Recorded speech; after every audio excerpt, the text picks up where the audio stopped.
Muito boa tarde. A graça e a paz de nosso Senhor Jesus Cristo sejam bem-vindos, todos os queridos irmãos que estão a postos para a nossa meditação de hoje. Nós vamos então ler agora Apocalipse 19, de 11 a 16, e em seguida estaremos orando. Então, por favor, me acompanhe na leitura que estou fazendo aqui na nova versão internacional. Apocalipse 19, 11 a 16, o texto do último livro da Bíblia diz assim para nós: Vi os céus abertos, e diante de mim um cavalo branco, cujo cavaleiro se chama Fiel e Verdadeiro. Ele julga e guerreia com justiça. Seus olhos são como chamas de fogo, e em sua cabeça há muitas coroas, e um nome que só ele conhece e ninguém mais. Está vestido com um manto tingido de sangue, e o seu nome é Palavra de Deus. Os exércitos dos céus o seguiam, vestidos de linho fino, branco e puro, e montados em cavalos brancos. De sua boca sai uma espada afiada, com a qual ferirá as nações. Ele as governará com cetro de ferro. Ele pisa o lagar do vinho do furor da ira do Deus Todo-Poderoso. Em seu manto e em sua coxa está escrito este nome: Rei dos Reis e Senhor dos Senhores. Vamos falar com Deus. E depois desta leitura, o que temos aqui, então, é a reflexão que este texto nos inspira. Qual é o nome dele? É nisto que pensaremos. Vamos orar. Bem-vindos. Feliz aí de estar vendo a participação de tantos queridos irmãos conosco. Vamos falar com Deus neste momento. Pai, obrigado por esta palavra. Obrigado pela oportunidade de pensarmos através dela, por meio dela, para alimento da nossa fé. Eu rogo a Ti, em nome do Senhor Jesus, que pelo mover do Teu Espírito, Tu a faças ser uma lente especial nos olhos da nossa alma, nos olhos da nossa fé, para contemplarmos a Ti e para darmos a Ti aquilo para o que nos alcançaste em Cristo Jesus, Senhor, para sermos adoradores que Te adoram em espírito e em verdade. Esta foi a afirmação do Senhor Jesus, dizendo que este é o Teu propósito pelo qual Te revelaste como Pai, nosso Pai, por intermédio do Senhor Jesus e de sua obra. Encontra-nos hoje como adoradores. Serve-te por misericórdia desta palavra para inspirar, mobilizar, mover o nosso coração a sermos estes adoradores, não apenas para Te darmos esta adoração. É muito fácil dar adoração ao Senhor estimulados por estímulos externos, estímulos temporais, estímulos humanos. Mas não nos chamaste para estarmos dando adoração, nos chamaste para sermos adoradores. E então isto fala de algo muito mais interior e muito mais perene. Fala de alguma coisa mais profunda e que permanece, daí perene. É isso que queremos alcançar, é isso que queremos ajustar. É isso que queremos assumir, meu Deus, e rogamos, serve-te desta palavra para nos conduzir nesta direção, para formar isto em nós, para completar o que tens formado, para nos levar a este movimento que te agrada, que é o teu propósito, de maneira que tu recebas aquilo para o que és digno, pelo que és digno de receber e para o que nos chamaste de te dar.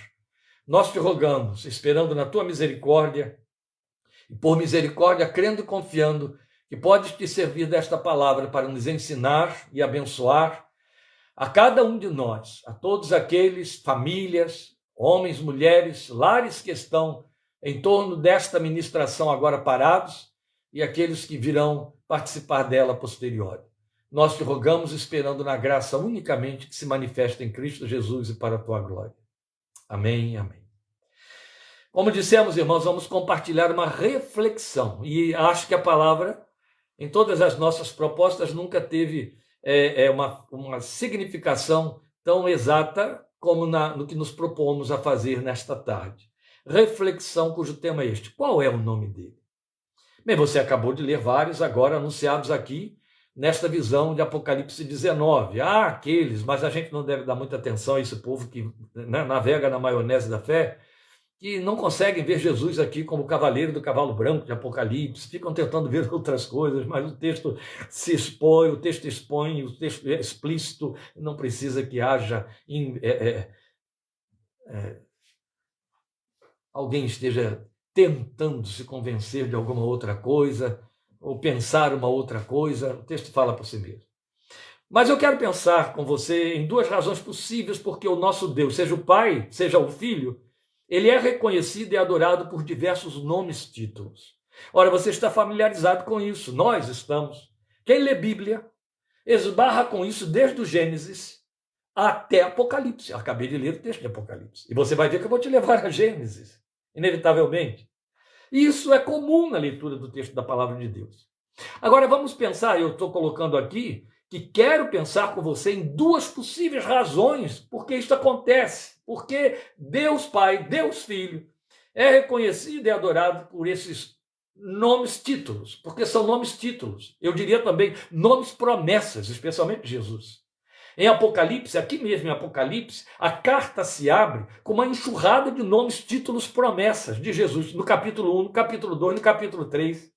É muito bonito, porque quando você pensa nas 7 cartas enviadas às igrejas da Ásia Menor, que representam a totalidade da igreja no universo ao longo dos séculos, gravou isso.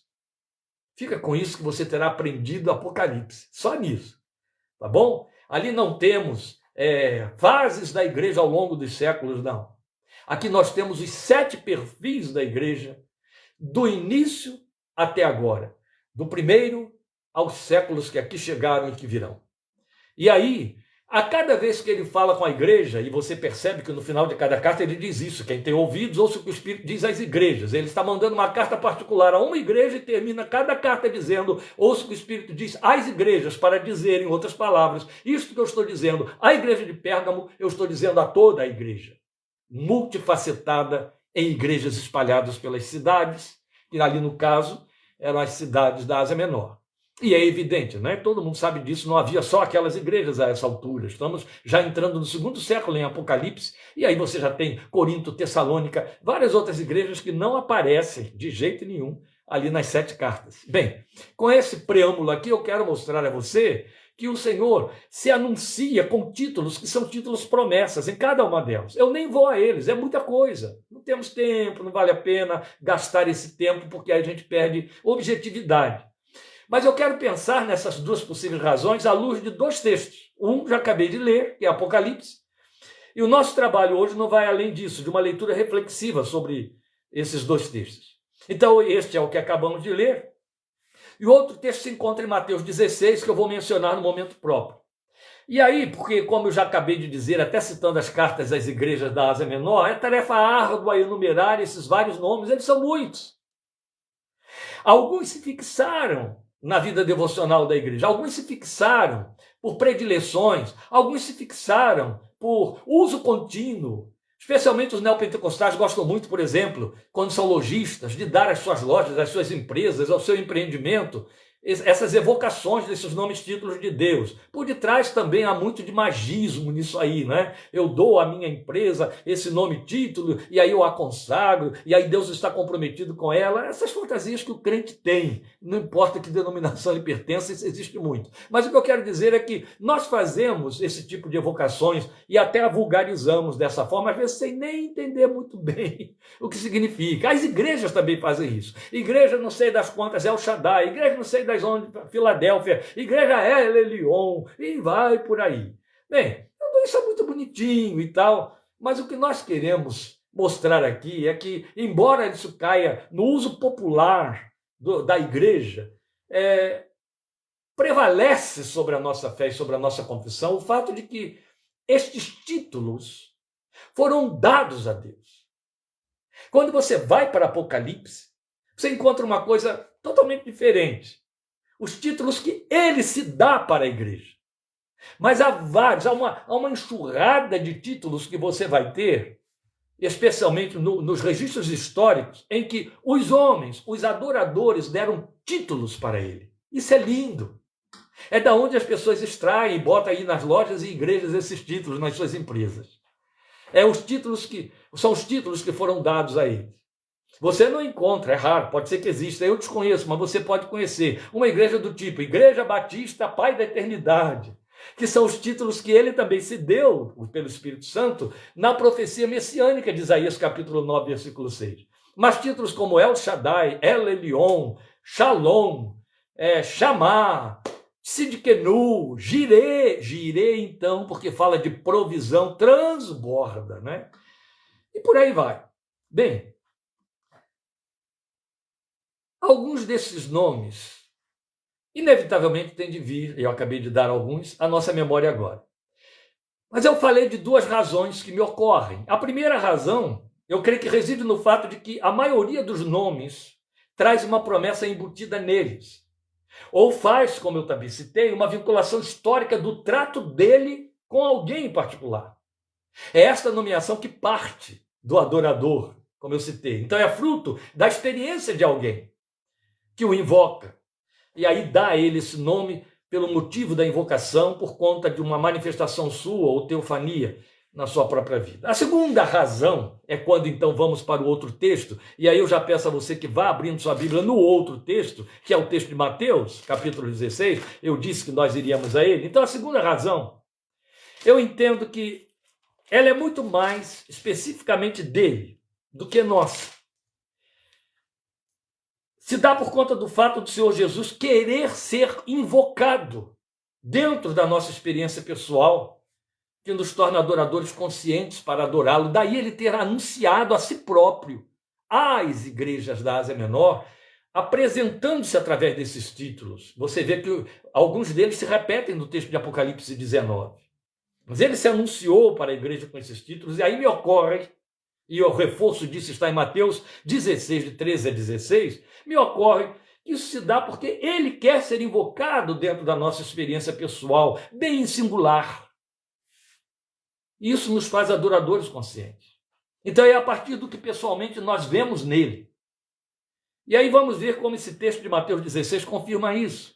É um momento específico no trato de Jesus com os discípulos. Eu vou ler a partir do versículo 13, Mateus 16, de 13 em diante. Chegando Jesus à região de Cesareia de Filipe, perguntou aos seus discípulos: quem os outros dizem que o Filho do Homem é? Eles responderam: alguns dizem que é João Batista, outros Elias, e ainda outros Jeremias ou um dos profetas. Aí Jesus mais uma vez se volta para eles e diz assim: e vocês? Perguntou ele. Quem vocês dizem que eu sou? Pedro, sempre afoito, toma a dianteira, toma a palavra pelo grupo inteiro.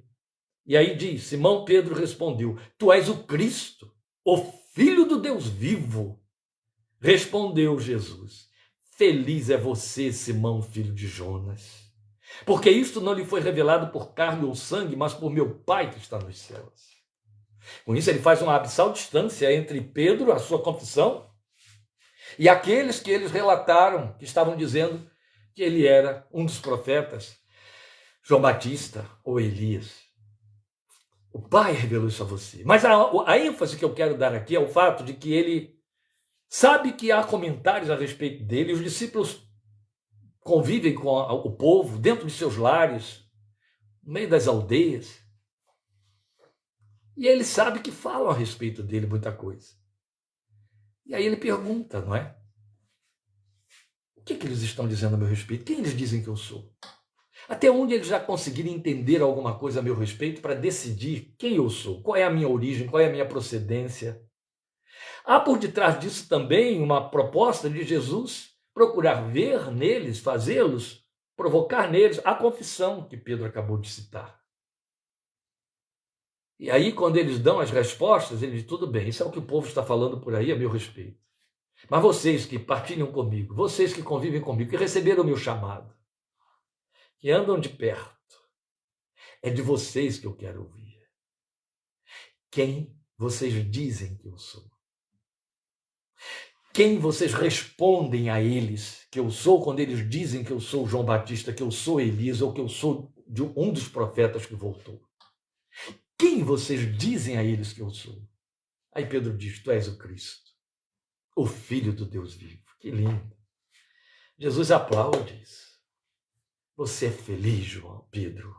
Você é feliz, filho de Jonas. Bem-aventurado é você. Não foi a carne nem o sangue, não foi leitura de textos, não foi o convívio com sinagogas, reuniões de sinagoga, que levou você a concluir isso. Foi o Espírito do meu Pai que colocou isso dentro de você. Aqui está o nosso ponto, meus queridos. E aqui vale a pergunta da nossa reflexão desta tarde. Qual é o nome dele? Lembram, Paulo diz para nós em 1 Coríntios 12, 3, ele diz que, eu vou colocar numa paráfrase porque é uma forma de você esclarecer o texto.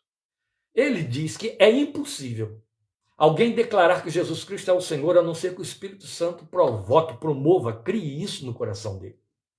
Porque não se trata de verbalização, se trata de confissão. E toda confissão é espiritual, então é movida pelo Espírito Santo. Qualquer pessoa pode dizer o que for a respeito de Jesus e isso não será verdadeiro, por mais próximo, mais pertinente à sua natureza seja. Quando pessoas dizem por aí, Jesus é Deus, ou é profeta, ou grande mestre, elas estão dizendo verdades, mas isso não significa que elas estão fazendo uma confissão. Elas estão fazendo um reconhecimento. Mas quando alguém diz, tu és o meu Senhor, porque é uma confissão, brota das entranhas, o que Paulo diz foi o Espírito Santo que fez isso dentro de você. Foi isso que você acabou de ver acontecendo com Pedro diante de Jesus. Mas o ponto em destaque aqui é o fato de que ele quer ouvir. Ele provocou essa confissão. É importante para ele. Então nós vamos considerar alguns extratos históricos, bem rapidamente, de adoradores improváveis, que lhe deram um nome de adoração, que passaram a adorá-lo através desse nome. Eu citei, quando eu falei aqui das igrejas, das empresas, que põem esses cartazes, esses títulos, eu citei alguns. O mais comum, o mais popular, o mais repetido, né? Adonai Jireh. Eu digo Adonai porque as pessoas dizem assim, Jeová Jireh. Jeová é uma palavra que tem a pretensão, a partir do século XIV, de dizer para nós que esta era a pronúncia do nome original de Deus, colocado ali naqueles 4 tetagramas, nos tetagramas, né? Nos tetragramas, então aquelas 4 consoantes que registravam, grafavam o nome de Deus em hebraico, mas que não era pronunciado. Por que não era pronunciado? Essa pronúncia se perdeu no tempo. Então, no século XIV, alguns resolveram aí fazer uma mistura de sinais que tentavam fixar o som das palavras hebraicas e jogaram ali naquele tetragrama, e aí ficaram com um significado que pensaram que pegaram os sinais que faziam a pronúncia da palavra Adonai, meu Senhor, e jogaram lá. Aí deu algo mais ou menos assim como Jeová. Ainda assim saiu errado, porque se você tira esses sinais da palavra Adonai, o máximo que você pode chegar é alguma coisa próxima a Javé ou Iavé. Nunca você vai chegar a Jeová. De forma que estão totalmente equivocados os jeovitas quando ficam por aí dizendo qual é o nome do Deus que você pronuncia, você sabe o nome dele. Você fica falando Deus, Deus, mas qual é o nome dele? O nome dele é Jeová. Não. O nome dele é impronunciado. Perdeu-se. O máximo que se pode chegar perto, então eles teriam que mudar toda a nomenclatura deles, é Iavé. Mas isso aqui é um ponto à parte, é um parêntese, para esclarecer a você por que eu estou falando Adonai Jireh e não Jeová Jireh. Porque eu vou cumprir aquilo que os judeus fazem. Eles dizem Adonai para se referir ao Senhor, ou Hashem, o nome, para se referir a ele em lugar de Jeová, porque não existe nem na pronúncia deles. E Jeová ou coisa parecida. Yehu seria alguma coisa mais próxima também. Mas Iavé, o máximo. Então, Adonai Jireh, o Senhor é o Deus que provê. Foi o discurso de Abraão, quando Isaac lhe pergunta, Senhor, meu pai, cadê o cordeiro para o sacrifício? Já que estavam indo para o Moriá fazer o sacrifício do próprio Isaac, ele é que não sabia. E aí, Abraão disse para ele, Adonai Jireh vai cuidar disso. O Senhor proverá. O Deus que vê e provê é o que ele está dizendo. E esse ficou um título impresso, grafado, e virou emblemático na confissão, especialmente dos evangélicos. Depois nós vamos ter em Êxodo, capítulo 17, então eu estava em Gênesis 22, agora estou em Êxodo 17, nós vamos ter Moisés o invocando quando eles vencem os amalequitas, e na vitória sobre os amalequitas em Refidim, Moisés o chama de Adonai Nissi, o Senhor é a nossa bandeira. Adonai Nissi. Ele é aquele que desfraudou a bandeira da nossa conquista sobre os amalequitas no início dessa peregrinação. Ele não resistiu e deu a Deus esse título, e Deus ficou sendo conhecido e invocado por Israel durante muito tempo com esse título. Adonai Nissi, Adonai Nissi. Aquele tempo, o nome de Deus era pronunciado tal como ele disse a Moisés. Estamos falando de Moisés, dando essa titulação para adoradora para Deus. Depois você vai ter em Juízes 6:24, Gideão, quando por sua vez também conquista os midianitas, por ordem do Senhor, dá a Deus o título de Adonai Shalom, o Senhor é a paz, o Senhor é a paz, o Senhor é paz. Deus veio nos aquietar e nos livrou da mão dos midianitas. Então Gideão chama de Adonai Shalom, é Juízes 6:24. Por último, eu vou citar para você um texto que se repete duas vezes em Jeremias 23:6 e 33:16, em que ele é chamado de Adonai Tzidkenu, o Senhor justiça nós. Você percebe que nesses vocativos que os homens fizeram em momentos especiais de adoração, eles grafaram no seu coração, eles emblemaram nos seus corações esse nome de Deus pelo qual passaram a invocá-lo, porque falava da sua experiência, falava da visão que passaram a ter em Deus a partir daquilo que viram Deus realizar e manifestar para eles no momento histórico, no momento singular. Há outras vezes mais em que nomes lhes são atribuídos para exaltação. Daí, Elolam, Elelion, o Senhor Todo-Poderoso, o Senhor Eterno, tudo isso vai surgir na história. Mas eu quero registrar um evento singular, e ele está em Gênesis 16:13, porque agora nós estamos falando daquilo que hoje, para os judeus seria gentia. Estamos falando de Agar, a egípcia, concubina de Abraão, mãe de Ismael.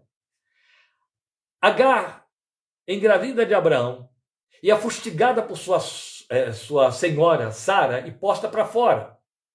Para escapar com vida da fúria de Sara, Agar foge para o deserto. Ela fugiu, o verbo foi esse, fugir. Então ela foi se esconder. Mas quando ela está lá, angustiada, chorando seriamente, aí Deus se revela a Agar. E ela se surpreende. E ela o ouve, ela o vê, e ela se admira, ela recebe uma promessa que se cumpre de forma extraordinária na história de Ismael, e que até hoje os filhos de Ismael desfrutam daquelas promessas e vivenciam historicamente. E quando Deus fala com Agar, em Gênesis 16:13, ela dá um título a ele. Ela o chama de El Roi. Tu és o Deus que me vê. El Roi. Tu és o Deus que me vê. Isso reforça, porque estamos falando de alguém tão fora do contexto desses grandes líderes e adoradores. Eu tinha citado Abraão, eu tinha citado Moisés, eu tinha citado Gideão, citei o profeta Jeremias. Agora estamos falando de uma mulher quase que incógnita, uma serva da casa, uma doméstica que não tinha proeminência, mas que cumpria, segundo a cultura da época, deveres que iam além dos seus serviços domésticos. E Deus se revela a ela. E quando Deus se revela a ela, ela dá a Deus um título que se fixa. Aquele lugar em que ela dá a Deus esse título, ali ela encontra um poço, e esse poço recebe aquele nome que ela tinha dado para Deus.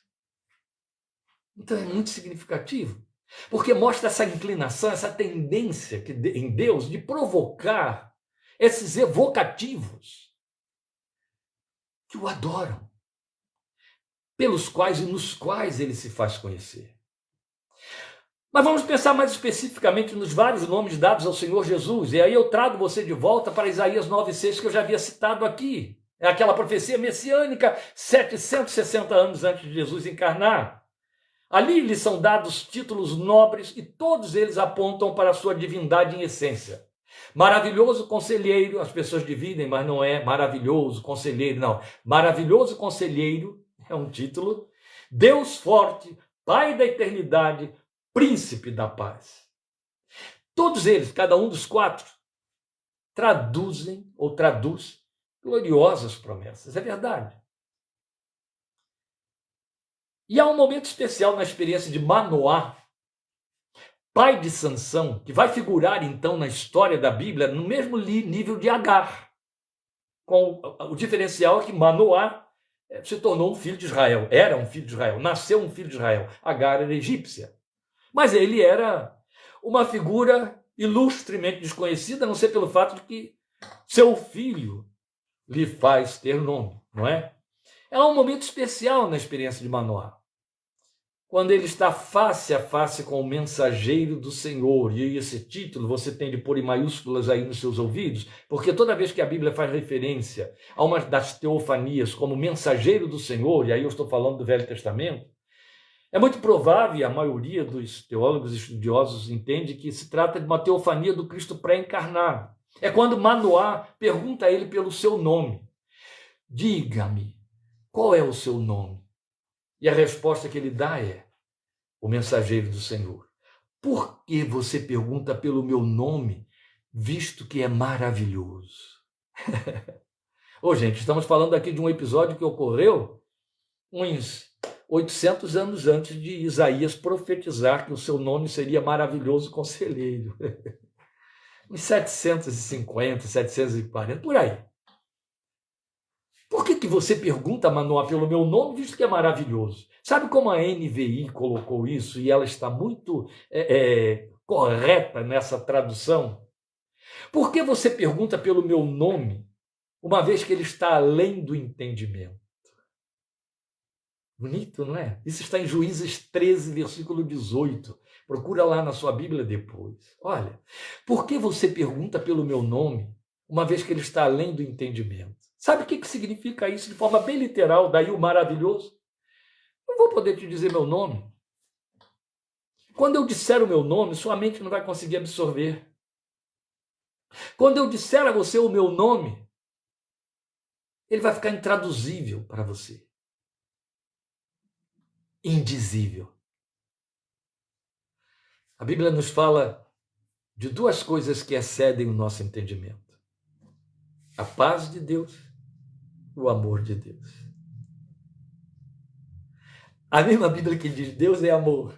Como que Deus se chama, meu querido crente? Amor. Como que Deus se chama, meu querido crente? Jesus é a nossa paz. Vindo, ele evangelizou a paz. Ele é a nossa paz. Jesus é paz. Lembram? Adonai Shalom. Amor e paz excedem o nosso entendimento. Ele chega para Manoá e diz assim: eu vou. Por que você está perguntando pelo meu nome? Ele está além do entendimento.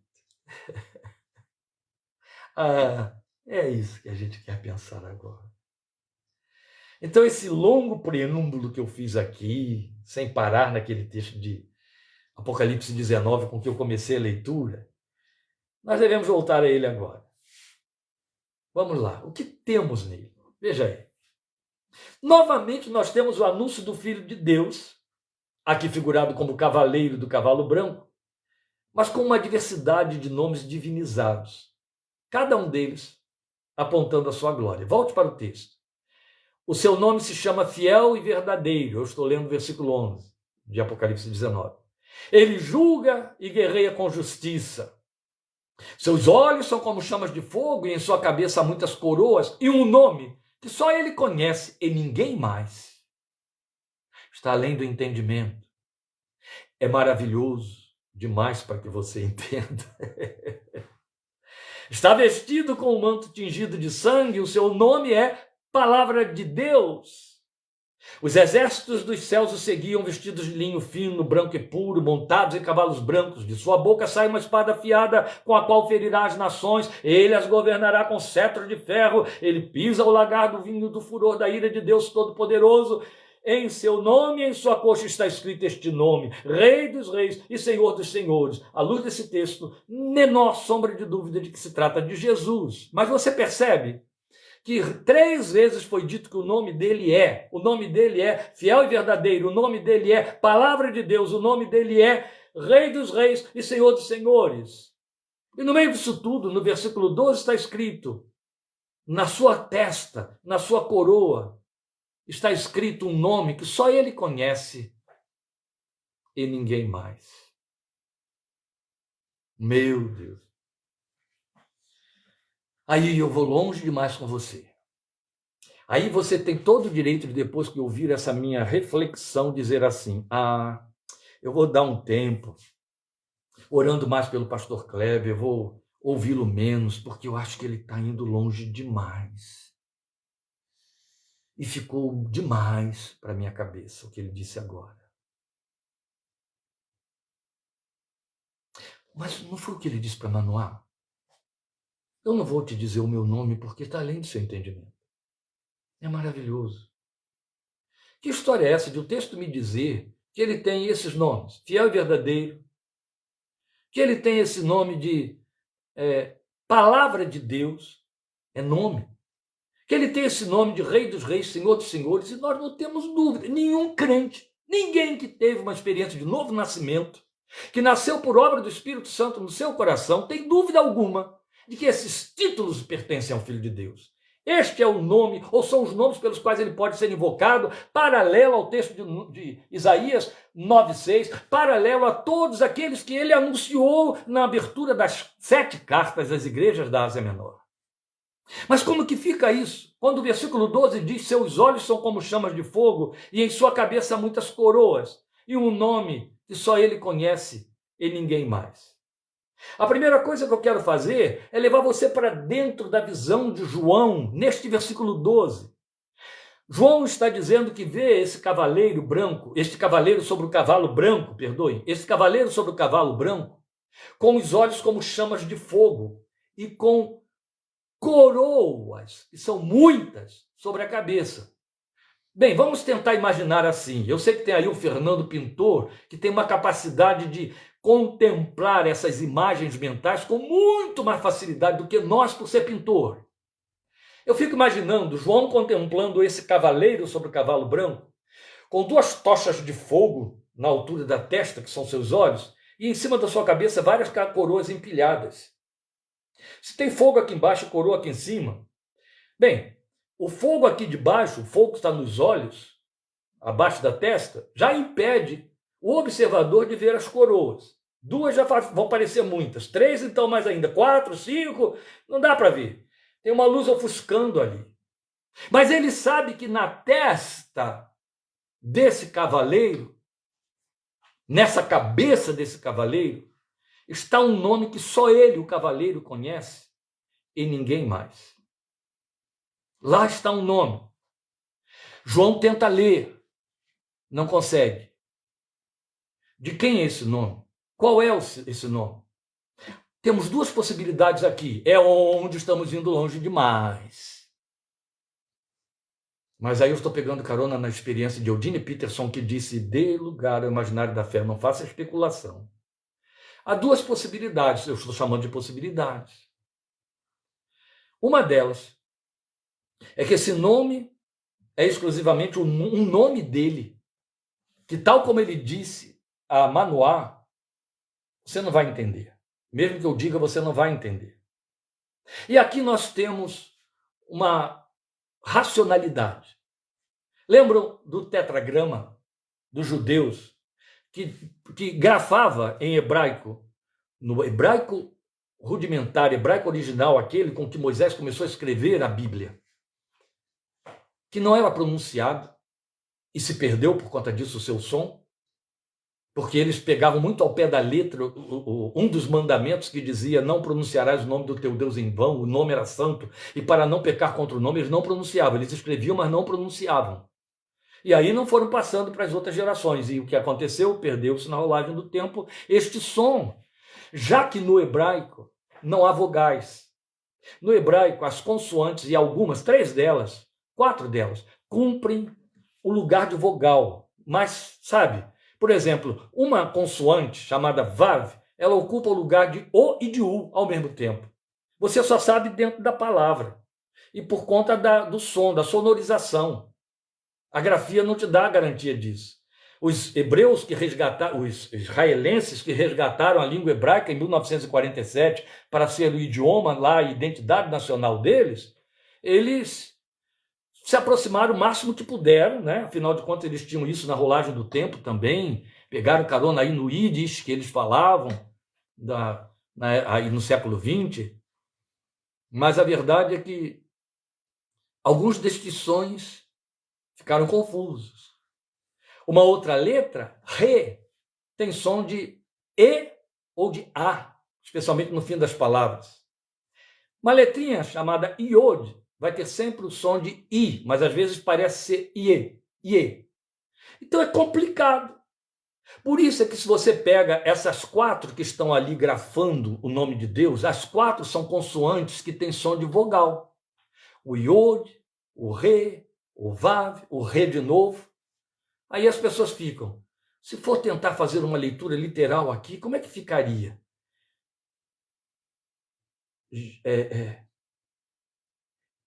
Ieuá, Iê, Iehu. Cabem várias coisas ali. A maioria dos estudiosos ficou pensando em Iavé. Mas está além do entendimento. Então não há como você saber. Por quê? E por que eu estou dizendo isso? Porque muitas conjecturas foram feitas em cima desse tetragrama. A mais prevalecente é aquela que diz que esses tetragramas eles são terminações hebraicas de modo verbal. De forma que a primeira lembra, o Yod, lembra o futuro. A do meio lembra o presente. A final lembra o passado. E como Deus disse para Moisés, isso ficou grafado, eu sou o que sou, e você dirá aos filhos de Israel, eu sou, me enviou a vocês. Todos então preferem pensar que ali está uma forma do verbo ser colocada em 3 dimensões temporais: futuro, presente e passado. Começa com o futuro, é bonito. Então é como se Deus estivesse dizendo para Israel, ó gente, aqui sim é especulação, é como se Deus estivesse dizendo para o seu povo, eu serei, eu sou e eu fui. De trás para frente, eu fui, eu sou e eu serei. Jesus Cristo é o mesmo hoje e o será para sempre. Jesus Cristo é o mesmo ontem, hoje e o será para sempre. Hebreus 13:8. Jesus Cristo é o mesmo hoje, Jesus Cristo é o mesmo ontem, hoje e será para sempre. O verbo está no presente para falar do ontem. Tem tudo a ver. Tem tudo a ver com essa manifestação tridimensional e eterna de Deus. Um Deus eterno não pode ser reduzido, sintetizado num nome que vá defini-lo em que momento e em que tempo. Por mais que eu diga, ele é a minha bandeira, Adonai Nissi. Por mais que eu diga, ele é a minha justiça, a nossa justiça, Adonai Tzidkenu. Por mais que eu diga, ele é a paz, Adonai Shalom. Por mais que eu diga, ele é o Deus que me vê, Adonai Roi, ou El Roi. Eu estou falando de um momento.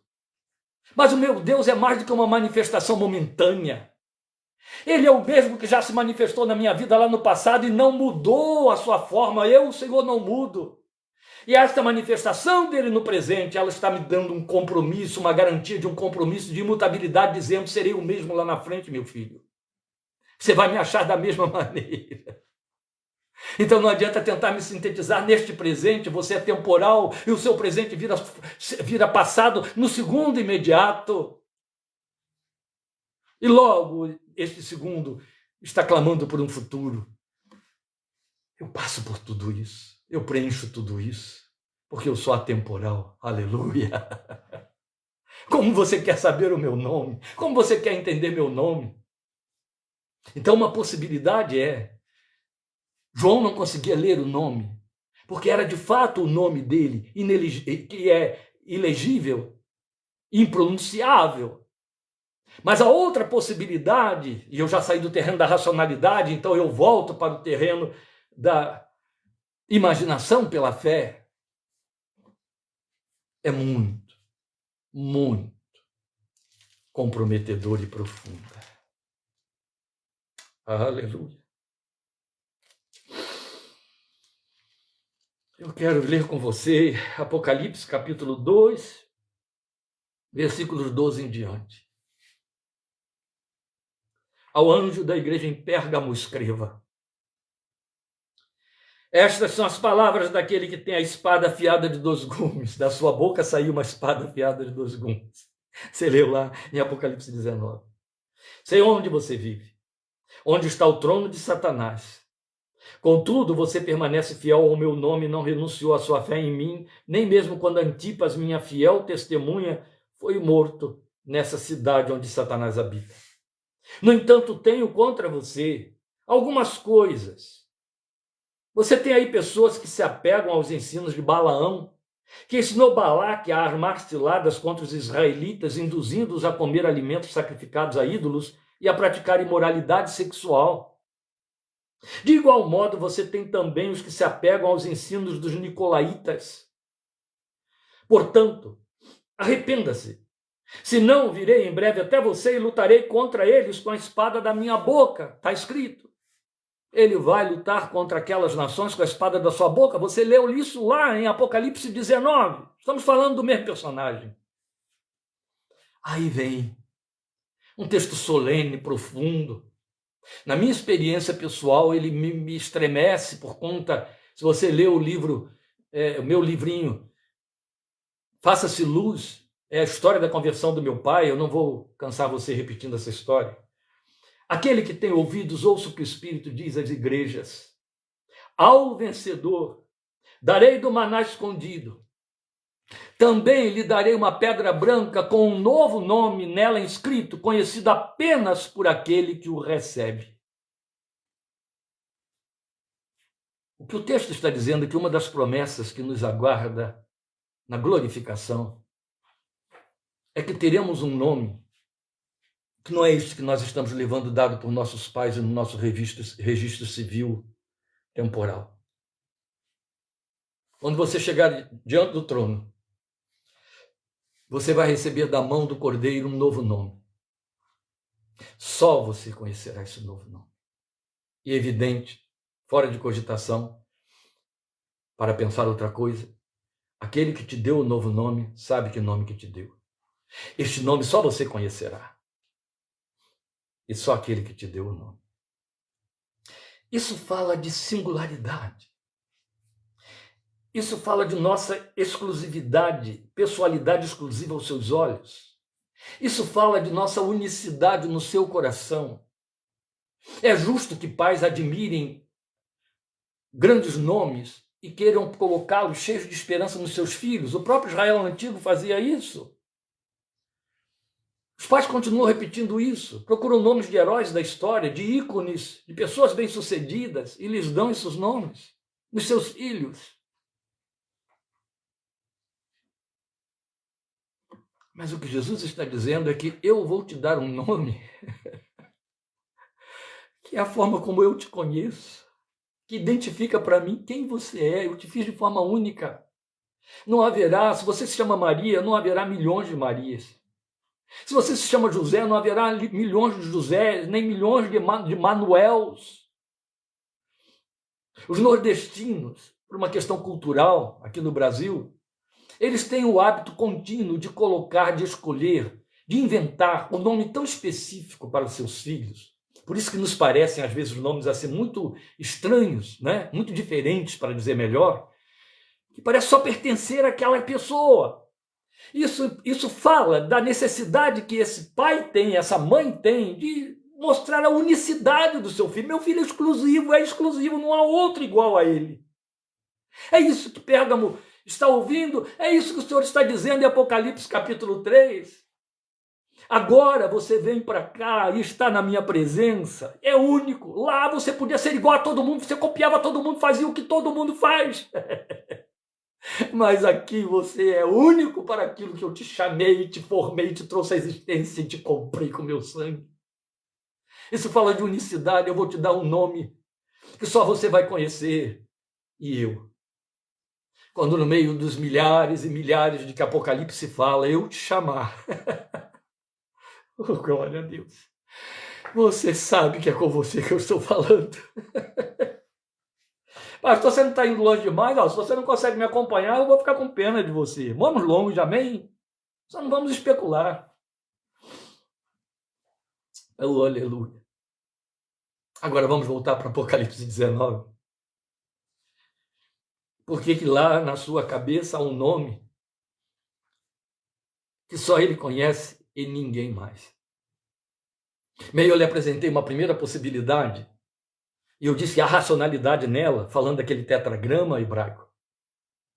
Mas agora eu quero lhe apresentar uma segunda conjectura em cima do que lemos em Apocalipse 3 agora mesmo. Chamei-te pelo teu nome, tu és meu. Não foi o que ele disse. Será que o nome que está lá na testa ninguém pode conhecer, porque também ninguém conhece meu nome, só eu vou ler esse nome lá na testa do meu Senhor? Tamanha a sua identidade comigo e com você.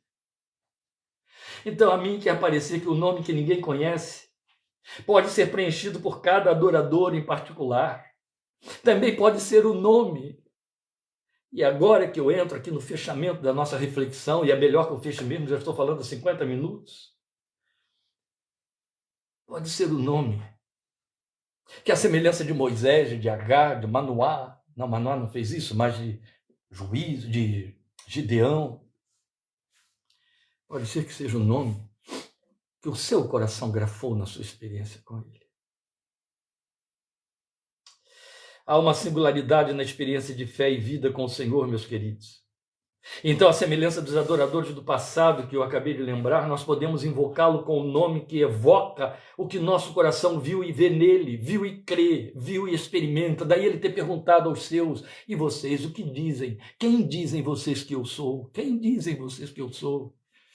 Está ouvindo, Denise? Está ouvindo, Novaes? Está ouvindo, Fernando? Estão ouvindo, queridos? Está ouvindo, Ana Maria, Lília? Estão ouvindo? Está ouvindo, Zeca? Ele está dizendo para você qual é o nome que você me dá aí no seu coração. Eu não estou pedindo que você arranje um nome agora para me adorar, você arranja vários. Qual é aquele pelo qual eu me fiz conhecido a você? Que ficou gravado aí nas suas entranhas. É esse que eu trago na minha testa.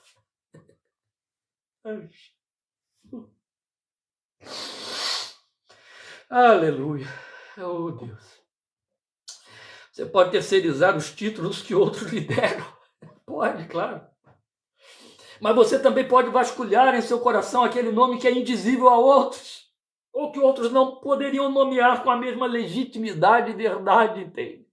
Não teria o mesmo poder que tem quando sai da sua boca, quando você pode adorá-lo como fruto de sua paixão, de sua experiência, de sua visão, do que você viveu. Então isso me parece atender precisamente ao que ele espera ouvir. O que vocês dizem de mim? O que você diz de mim? O filho invocou o pai, Abba. E Paulo diz que esta é a invocação que o Espírito Santo universalizou no coração de todos os filhos, pela fé no Filho, por excelência, Abba. Mas qual o nome pelo qual você o conhece? Então, se me perguntassem qual é o nome dele, você teria um nome a dar pelo qual o adora pessoalmente, só no íntimo do seu ser. Conheci uma mulher muito sofrida como esposa, como tantas mulheres neste Brasil, neste mundo afora, que me dizia e me disse isso sobre segredos. Pastor, não sei se eu estou indo longe demais com Deus, mas eu me sinto muito à vontade para no íntimo do meu ser, quando eu estou lá sozinha, orando, eu invoco. Eu adoro e o chamo de meu marido, meu esposo. Eu li isso, pastor, em Isaías 64 e me apaixonei. Eu disse, mas ele é o meu marido. Ele é tudo que eu queria que um marido fosse para mim, e ele é. Falei, fique à vontade, filha. Ele deve estar exultando quando você o chama de meu marido. Opa. Oh, aleluia. Glória ao teu nome. Aleluia, aleluia. Qual o nome que prevalece sobre qualquer outro nome com que você o identifica? Qual é? Eu termino agora só te dizendo isso. É muito meu. Eu não sei qual o nome dele. Eu vou descobrir quando eu estiver diante da sua face. Mas vai fazer em agosto, vão fazer em agosto 52 anos. Há 52 anos que eu tenho sólida razão para vê-lo e adorá-lo como Emmanuel, o Deus conosco, meu companheiro. Porque foi assim que ele se revelou para mim numa manhã de domingo, 29 de agosto de 71, depois de uma experiência de um sábado à tarde, quando pela primeira vez na vida entrei numa igreja evangélica, um homem chamado Adilson me falou dele, do amor dele, e me disse: chega em casa, dobra seus joelhos e invoca-o como pai, porque agora você é filho dele pela fé em Jesus. Não entendi nada, mas fiz o que ele disse. E ali houve uma teofania naquela sala, e ele me encheu. E pela manhã, ninguém me convidou. Está aí o Fernando que me levou naquele sábado e não me pediu que voltasse no domingo. Eu ouvi alguém dizer que no domingo de manhã tinha uma reunião, às 9 horas, chamada Escola Dominical. E eu já fui para casa impactado e desejoso, mesmo sem ter recebido um convite, de voltar na manhã daquele domingo, 29 de agosto. E levantei e me preparei. Meus pais ainda dormiam e eu fui para a padaria comprar meu pão, agilizar tudo. E quando andei coisa de 200 metros da minha casa, havia uma alma em festa, eu não sabia o que era aquilo. Um garoto de 16 anos que vivia sob tormento e trevas, agora estava efusiante por dentro, depois de uma noite em que a alma foi lavada na presença dele. E quando eu cheguei na esquina da rua e olhei a padaria que estava do outro lado, eu voltei meu coração para mim mesmo e questionei: o que está se passando comigo? O que aconteceu aqui? É o Senhor? És tu, o Deus de quem me falaram ontem? É o Senhor que está fazendo alguma coisa comigo? Nunca tinha aberto um texto da Bíblia, não conhecia o texto de Isaías 7,14. O seu nome será Emmanuel, Deus conosco, mas o Espírito que lá dentro já estava revelou ao meu coração e disse: eu sou o teu companheiro. E eu disse para ele: eu não estou mais sozinho, tu és o meu companheiro. Depois eu fui ler isso na Bíblia. Deus conosco, Emmanuel. Há 52 anos eu invoco e o adoro como meu companheiro. Foi assim que ele se revelou, é assim que eu o conheço, é assim que sempre o adorarei. Se me perguntam qual é o nome dele, eu digo e direi sempre: Emmanuel. É como eu o conheço, meu Deus, meu companheiro. Que ele te abençoe e que você o adore. Separe esse tempo e que ninguém poderá ouvir o que só ele quer ouvir e pode ouvir. Seu coração dizer: tu és. Quem dizem os homens que eu sou? Qual é o nome dele para você? Fale para ele, ele quer ouvir. Amém. Desculpe despejar tanta emoção em cima de você agora, mas falei da minha paixão. O Senhor te abençoe, te guarde, te fortaleça. O Senhor guarde você na sua graça e no seu imenso amor. Te abençoe desde Sião, como diz a sua palavra. O Senhor te abençoe e te guarde. O Senhor faça resplandecer o seu rosto sobre você e tenha misericórdia de você. O Senhor sobre você levante o seu rosto e te dê paz. Em nome de Jesus. Até quinta-feira, com o estudo de Efésios, 8h30 da noite. Deus te abençoe. Obrigado por sua companhia, por sua participação. Grave essa palavra no seu coração. Já sei, João Alberto, que você vai ouvir 2, 3 vezes. Eu te conheço. Deus te abençoe, meu amado. Deus abençoe vocês muito. Amém.